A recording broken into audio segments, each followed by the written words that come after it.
आज के वीडियो में हम लोग सीखेंगे कि MS एक्सेल यानी कि माइक्रोसॉफ्ट एक्सेल क्या होता है, इसकी विशेषताएं क्या क्या है, इस पे कैसे काम करते हैं। चलिए स्टार्ट करते हैं।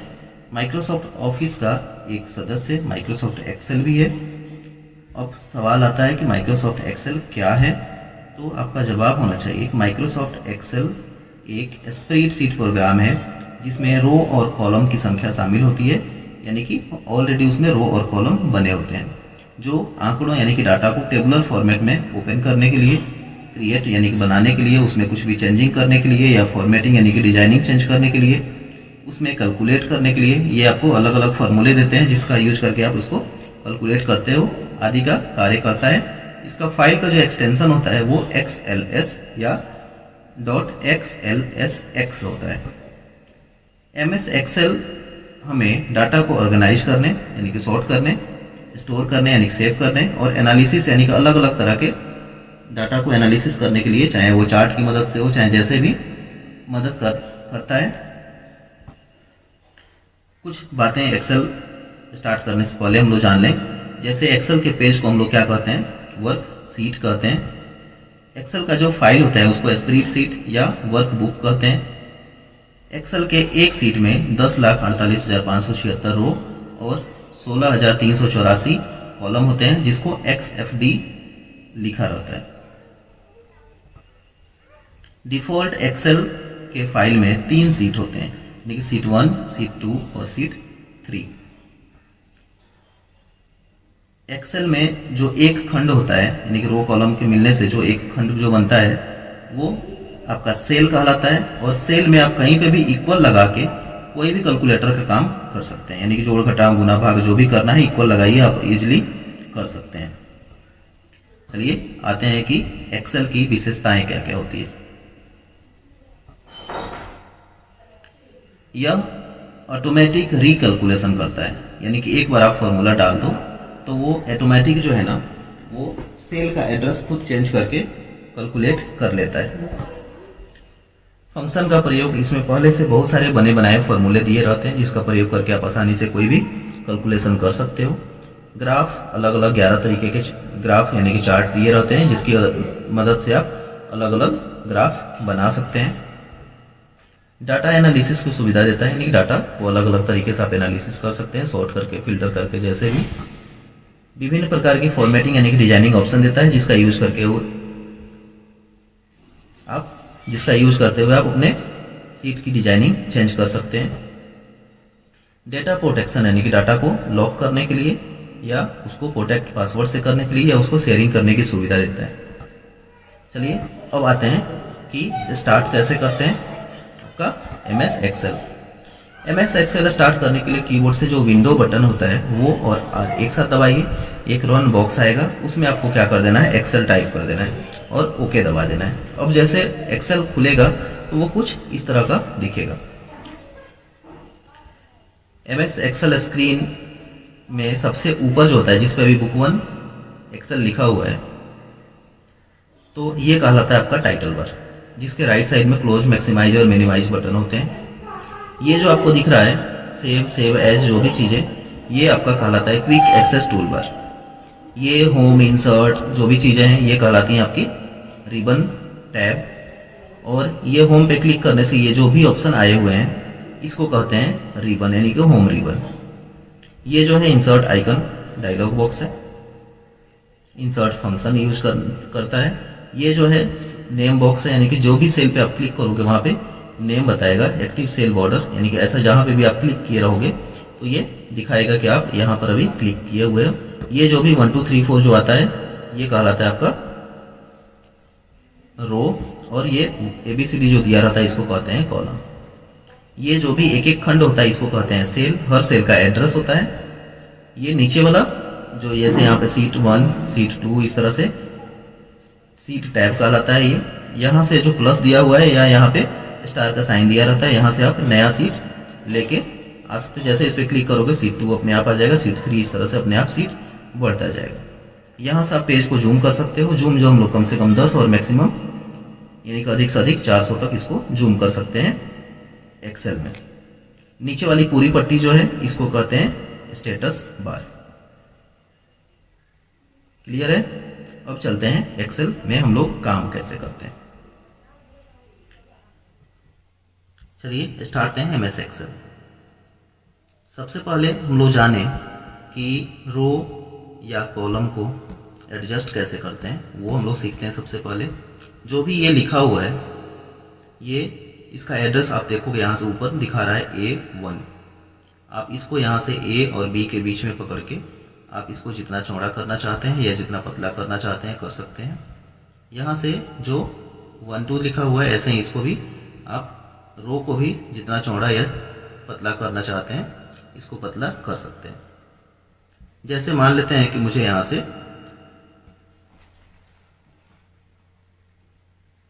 एक कैश मेमो बनाना है, तो मैं यहाँ से लिख लेता हूँ। यहाँ से मैं टाइप कर लेता हूँ सीरियल नंबर, यहाँ से नेम ऑफ आइटम, यहाँ से रख लिया क्वांटिटी, यहाँ से रख लिया रेट। ठीक है, इसको मैं खींच के यहाँ से इसको बड़ा कर लेता हूँ थोड़ा सा, यानी कि चौड़ा कर लेता हूँ। क्वांटिटी रेट, यहाँ से रख लिया अमाउंट। क्लियर है? अब हम लोग जो एक्सेल का लाइन आप लोगों को दिख रहा है, ये एक्चुअल में लाइन नहीं होता है। जब प्रिंट करोगे तो ये बिल्कुल सादा पेज आएगा। आपको जितना डाटा बनाना है उतना का लाइन आपको ऑन करना पड़ता है। तो लाइन ऑन करने के लिए यानी कि बॉर्डर देने के लिए आपको क्या करना है, यहाँ से होम में जाना है और ये जो दिख रहा है यहाँ से जाके ऑल बॉर्डर को आप ऑन कर दीजिए। अब ये लाइन दिख जाए। अब कैश मेमो जो है ये आपको क्या चाहिए कि सबको एक में मिला हुआ होना चाहिए, क्योंकि अलग अलग बॉक्स नहीं चाहिए। उसके लिए एक ऑप्शन दिया हुआ है, यहाँ से आप कर सकते हो मर्ज एंड सेंटर। यहाँ से आप इसमें क्या कलर आप फिल कर सकते हो। यहाँ से जो सेल में लिखा हुआ है उसका राइटिंग आप सेलेक्ट करके उसका कलर कर सकते हो, यानी कि राइटिंग यानी कि जो फॉन्ट है उसको कलर कर सकते हो। यहाँ से आते हैं, इसका साइज थोड़ा सा बढ़ा लेते हैं। यहाँ से बोल्ड इटैलिक जो भी हम लोगों ने वर्ड में सीखा था इसको यूज कर लेते हैं। इसको भी थोड़ा सा हम लोग बोल्ड इटैलिक यानी कि बोल्ड कर लेते हैं। यहाँ से आप 1 लिखो। 1 लिखने के बाद से आपको क्या करना है, कीबोर्ड से कंट्रोल बटन दबाना है और कंट्रोल बटन दबा के नीचे की तरफ खींच देना है। इससे क्या होगा कि ऑटोमेटिक ये 1 2 3 4 लिखा हुआ आ जाएगा। ठीक है, यहाँ से नाम रख लेता हूँ, मान लेते हैं कि CPU। CPU का क्वांटिटी मान लेते हैं कि 3 है और एक CPU का दाम है मान लेते हैं कि 3500 रुपये। अमाउंट निकालना हुआ, चलिए बाद में इसको सीखते हैं। यहाँ से मान लेते हैं कि मदर बोर्ड 3 पीस रखते हैं। एक मदरबोर्ड का दाम मान लेते हैं 2500 रुपये है।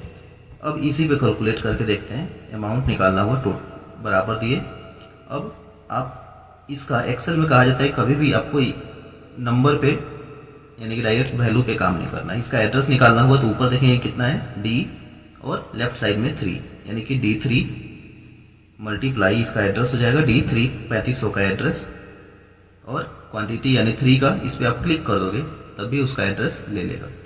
इंटर कर दो, अपने आप निकाल लेगा। बराबर सेम ऐसे ही निकाल सकते हो। या अब आते हैं कि आप यहाँ से ऊपर जो फॉर्मूला आपने दे दिया नीचे चाहिए था, मैं क्या करूँगा कंट्रोल और D, अपने आप निकल के आ जाएगा। दूसरा तरीका है, मान लेते हैं कि आप कंट्रोल D से नहीं लेके आना चाहते हो, तो जो मैंने पहले बताया था कि जैसे आप यहाँ पे कॉर्नर पे लेके जाओगे ये प्लस का साइन आ जाएगा और इसको पकड़ के आप खींच लो। अब कोई भी लिखते जाओगे, जैसे मैंने यहाँ से टाइप कर दिया माउस, मुझे चाहिए 10 पीस। एक माउस का दाम है मान लेते हैं कि 50 रुपये। ऑटोमेटिक निकल के यहाँ से आ जाएगा, देख रहे हो। यहाँ से कीबोर्ड मान लेते हैं कि मुझे चाहिए था 20 पीस। एक कीबोर्ड का दाम है मान लेते हैं कि 200। यहाँ से अपने आप आते जाएगा। चलिए इसको मैं मिटा देता हूँ। अब यहाँ से मुझे चाहिए था टोटल अमाउंट और यहाँ पे चाहिए इसका टोटल कैलकुलेट करके।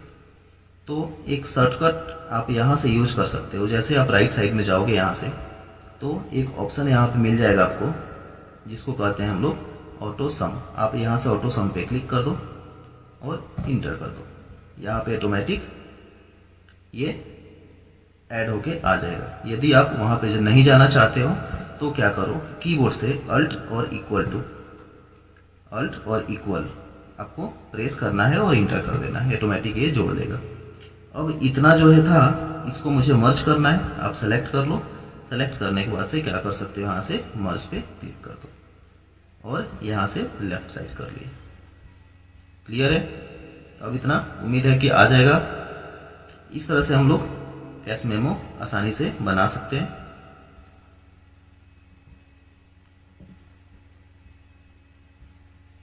अब आते हैं कि ये एक्स्ट्रा इतना जो जगह बच के आ गया, तो इसको मुझे क्या करना है, डिलीट करना है। डिलीट करना है तो आपको होम में ही राइट साइड में ऑप्शन है, यहाँ से आते हैं तो डिलीट, क्या डिलीट करना है, सेल या रो या कॉलम।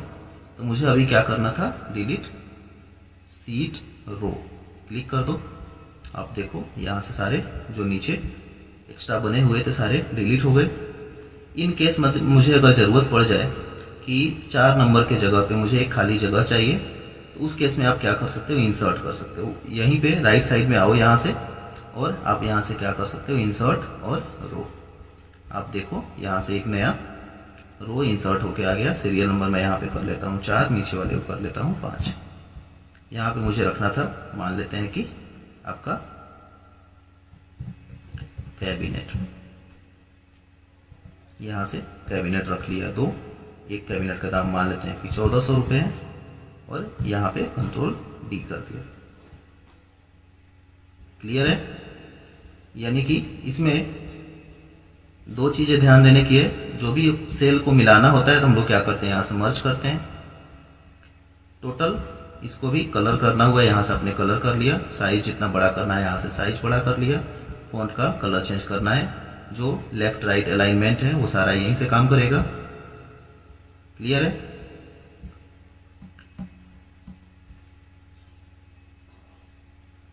अब हम लोग सीखते हैं कि एक्सेल में मार्कशीट कैसे बनाते हैं। चलिए, मैंने डाटा यहाँ से इंटर कर लिया है। जैसे मैंने पहले बताया, डाटा एंट्री करना बिल्कुल यहाँ पे आसान है। अब आते हैं कि यहाँ से फार्मूला पे आते हैं। यहाँ से जोड़ने के लिए मैंने फार्मूला क्या बताया था कि आपको क्या करना है, सम टाइप करना है, ब्रैकेट लेना है, और जिसको जिसको जोड़ना है उसे आप सेलेक्ट कर दो और इंटर कर दो। तो क्या हो जाएगा, ये अपने आप टोटल निकल जाएगा। दूसरा क्या था कि आप यहाँ से इसको पकड़ो और नीचे की तरफ खींच लो, ऑटोमेटिक सबका आंसर निकल जाएगा। अब आते हैं परसेंटेज मार्क्स पे। परसेंटेज मार्क्स निकालने के लिए फॉर्मूला क्या था कि टोटल का एड्रेस लेना है। एड्रेस निकालने के लिए क्या बताया था, ऊपर देखेंगे आई और लेफ्ट साइड में 3, या इस पे आप क्लिक कर दो तब भी आ जाएगा। आप परसेंटेज का साइन दो, इंटू I3, इस पे क्लिक कर दोगे I3 आ जाएगा।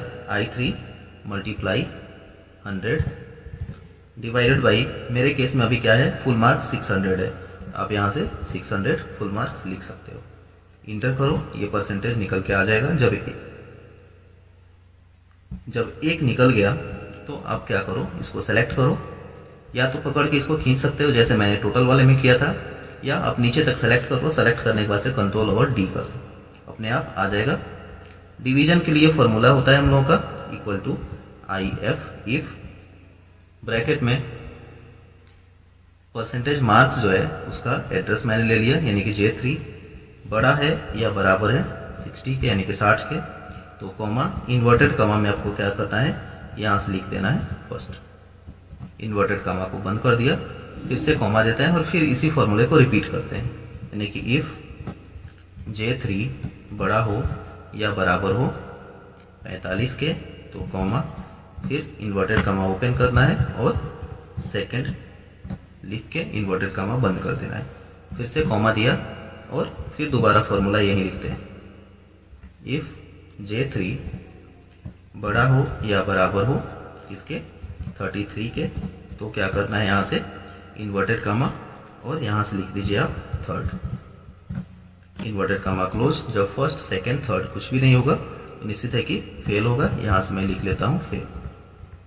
जितने ब्रैकेट ओपन किया था उतने ब्रैकेट को क्लोज कर दीजिए और इंटर कर दीजिए। देखिए आंसर आपका आ गया फर्स्ट। बाकी को सेलेक्ट कीजिए नीचे और कंट्रोल डी कर दीजिए, तो क्या हो जाएगा, अपने आप फिल होके आंसर आ जाएगा। ग्रेड में भी सेम फॉर्मूला है, इक्वल टू इफ ब्रैकेट में percentage marks greater than equal to, हम मान के चलते हैं कि 75 अगर है तो ग्रेड ए दिया जाएगा, 75 कॉमा इन्वर्टेड कामा में यहाँ से मैंने टाइप कर दिया ग्रेड ए, इन्वर्टेड कामा को बंद कर दिया।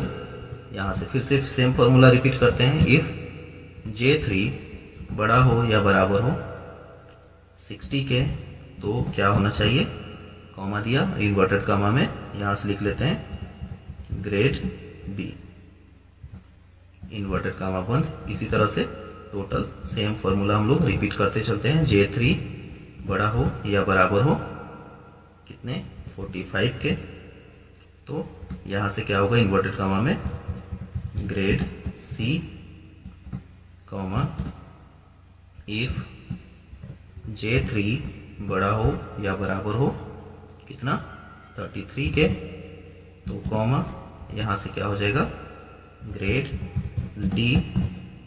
जब यानी कि ए बी सी डी नहीं आया तो निश्चित है कि यहाँ से हम लोग क्या डाल दें ग्रेड ई, इन्वर्टेड कामा को बंद कर दिया, ब्रैकेट जितने ओपन किया था 4 ब्रैकेट ओपन किया था, चारों ब्रैकेट को क्लोज कर दिया। ये आ गया आपका ग्रेड बी, कंट्रोल डी कर दीजिए सेलेक्ट करके। अब आते हैं पास फेल पे। पास फेल में क्या सीन है कि किसी एक सब्जेक्ट में भी यदि आप फेल होते हो तो आपको माना जाता है कि आप फेल हो। तो उसके लिए क्या करना है, इफ वाला ही फंक्शन यूज करना है, उसके साथ एक और फंक्शन यूज करना है मीन, यानी कि जो भी सब्जेक्ट है सब्जेक्ट में से सबसे छोटा संख्या वो निकाल के हमें बता देगा। जब सबसे छोटा संख्या जो है ठीक है लेस देन हो किसके 33 के, यानी कि 33 से छोटा हो तो बता दे कि ये फेल है। यदि बड़ा हो यानी कि कोई भी नंबर जो है 33 से कम नहीं है, मतलब कि वो सब सब्जेक्ट में पास है, उस केस में आपको क्या लिख देना है यहाँ से पास, इन्वर्टेड कामा क्लोज और ब्रैकेट भी क्लोज, इंटर कर दीजिए और इसको लेके आप कंट्रोल डी कर दीजिए। इस तरह से आसानी से हम लोग टोटल यानी कि मार्कशीट जो है हम लोग निकाल सकते हैं। यहाँ से आप ये फॉर्मूला स्क्रीनशॉट ले लो या इसको प्रैक्टिस के लिए आपके काम आएगा। चलिए अब हम लोग सीखते हैं कि एज कैसे कैलकुलेट करते हैं एक्सेल में। एज के लिए 2-3 फार्मूला पहले सीख लेते हैं, जैसे इक्वल टू टुडे।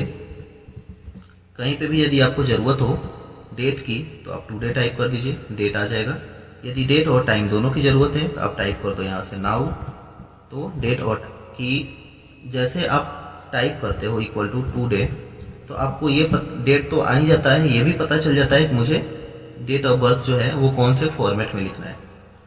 ठीक है, अब मैं यहाँ से डेट ऑफ बर्थ डाल देता हूँ। मान लेते हैं किसी का डेट ऑफ बर्थ जो है वो 2 तारीख यानी दूसरा महीना 25 तारीख और 2001 का डेट ऑफ बर्थ है। यहाँ से आपने क्लिक किया, ईयर निकालना हुआ तो एक फॉर्मूला होता है equal to DATEDIF dated if bracket में डेट ऑफ बर्थ का एड्रेस कॉमा करेंट डेट का एड्रेस कॉमा इन्वर्टेड कॉमा में आप डाल दो क्या y, ब्रैकेट बंद करो, इंटर कर दो, आपका आंसर आ जाएगा। अब कोई कहता है कि मैं यहाँ से अगर m डाल दूँ तो मंथ आ जाएगा, मंथ आएगा लेकिन टोटल मंथ आएगा। जैसे मैं m डाल देता हूँ, इंटर कर देता हूँ, टोटल मंथ आ रहा है, ऐसे नहीं चाहिए होता है। या d अगर चाहिए, डेट चाहिए तो आप d डाल दोगे, डेट आ जाएगा लेकिन ये टोटल डेट आएगा। तो ईयर के लिए तो मैं यूज कर लेता हूँ यहाँ से y, लेकिन मंथ के लिए हमें y नहीं यूज करना होता है। उसके लिए आते हैं कि क्या यूज करते हैं, डेटेड इफ फॉर्मूला सेम है आपका, date of birth comma current date comma inverted comma में हम बताएंगे कि हम ईयर निकाल चुके हैं, अब मुझे मंथ चाहिए, यानी कि y और m दोनों कोड साथ में लिखेंगे। ठीक है, वैसे ही इसको मैं थोड़ा सा पतला कर लेता हूँ। डेज अगर निकालना होता है equal to dated if bracket में date of birth comma current date comma inverted comma में आप डाल दो, यानी कि मंथ निकाल चुके हैं, अब मुझे डेट चाहिए, यानी कि m और d। क्लियर है? इस तरह से आप कोई भी डेट निकाल सकते हो। फॉर्मूला आप एक बार सारा फॉर्मूला लिख लो कि फॉर्मूला क्या कैसे कैसे काम करता है, आप इस फॉर्मूला को नोट कर लो। अब चलते हैं हम लोग कि आपका सैलरी शीट कैसे निकालते हैं। अब हम लोग सीखते हैं कि सैलरी शीट कैसे निकालते हैं। सैलरी शीट निकालने से पहले 2-4 चीज़ें हम लोग सीखने वाले। CL, सैलरी शीट में ये सारी चीज़ें आपको मिलेंगी। CL यानी कि कैजुअल लीव, नॉर्मली हर कंपनी आपको CL जो है 8 देती है। SL यानी कि सीक लीव, ये आपको नॉर्मल कंपनियाँ आपको 7 देती है। EL यानी कि इमरजेंसी लीव, ये नॉर्मली 10 होते हैं। AL यानी कि एनुअल लीव, जो भी 15 अगस्त की, चाहे रक्षाबंधन की, चाहे छठ की, दिवाली की, जो भी छुट्टियाँ होती हैं वो एनुअल लीव में काउंट होती है, वो नॉर्मली 15 के आसपास होता है। PL यानी कि प्रिविलेज लीव, ये लगभग 10 कंपनी देती है। ये डिपेंड करता है कंपनी पे कि कौन सी कंपनी कितना कितना लीव देती है। निकालने से पहले 2-4 चीज़ें हम लोग देख लेते हैं। जैसे TA क्या होता है, TA क्या होता है यानी कि travelling allowance, DA daily allowance, HRA house rental allowance. Clear है? तो वो TA, DA और HRA ये डिपेंड करता है कंपनी पे कि कौन कंपनी कितना % देगी। मैं मान लेता हूँ कि बेसिक सैलरी का 40% आपका TA होगा, 50% DA होगा, HRA होगा 60%। मैंने पहले भी बोला कि ये पूरी तरह से डिपेंड करता है कंपनी पे कि देगी या नहीं देगी। तो चलिए कैसे निकालना है वो सीखते हैं। पहले इक्वल टू, जैसे फॉर्मूला नीचे लिखा भी है, आपका बेसिक सैलरी का यहाँ पे 40% मैंने बताया था, 40% ही लिख लेते हैं। 40% इंटर कर दिया। DA कितना होगा, इक्वल टू बेसिक सैलरी यानी कि C3 का 50% यहाँ से टाइप कर लिया। HRA equal to basic salary का 60% टाइप कर लिया, इंटर कर दिया। ये 3 चीज़ें फिर से रिपीट करता हूँ कि ये तीनों चीज़ें डिपेंड करता है कंपनी पे। मैंने इसको सेलेक्ट किया और कंट्रोल D कर दिया, नीचे तक सारा फिल होके आ गया। PF और ESI, PF क्या होता है, EPF यानी कि एम्प्लॉई प्रोविडेंट फंड। ये जो है गवर्नमेंट डिसाइड करता है कि कितना % कटेगा। जितना आपके सैलरी से कटता है उतना ही कंपनी कंट्रीब्यूट करती है आपके PF अकाउंट में, यानी कि 12% ये आपकी सैलरी से भी कट रहा है तो कंपनी भी 12% आपके सैलरी में ऐड करती है। ये भी डिपेंड करता है कंपनी पे कि दोनों हिस्सा आपसे ले या वो खुद पे करे। ESI, जिनकी सैलरी 21,000 से कम होती है उनको ESI कंपनी प्रोवाइड करती है। ESI कार्ड मिलता है जिसमें आप और आपके फैमिली में जो भी हैं वो ESI हॉस्पिटल में जाके फ्री में इलाज करा सकते हैं। उसके लिए भी आपके सैलरी से 1.75% कटता है। चलिए वो कैसे निकालते हैं इस पे आते हैं। इक्वल टू PF के लिए बेसिक सैलरी का 12% इंटर कर दिया। ESI भी निकालना हुआ तो क्या करना है, आपके बेसिक सैलरी का 1.75% इंटर कर दिया। अब इसको भी दोनों को सेलेक्ट करते हैं और नीचे तक आके कंट्रोल D कर दिया। ग्रॉस सैलरी निकालना हुआ, यानी कि आपकी टोटल ग्रॉस सैलरी कितनी बन रही है, यानी कि basic salary plus TA plus DA plus HRA हो गया, यानी कि आपकी सैलरी बन रही है 25,000। लेकिन आपको मिलेगी कितनी, 25,000 माइनस PF चूंकि कटेगा, PF माइनस कर लेते हैं, कॉमा ESI भी कटेगा, इसको भी माइनस कर लेते हैं।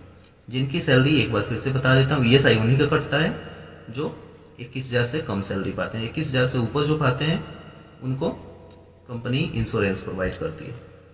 वो इंश्योरेंस का लिमिट होता है कि किसी का 2 लाख, किसी का 10 लाख, लेकिन ESI में कोई लिमिट नहीं होता है। यदि आप बीमार पड़ते हो तो चाहे वो 1 रुपये का इलाज हो चाहे 10 लाख का, कंपनी यानी कि ESI जो है यानी कि state employee state insurance company ये उसको पूरा पे करती है।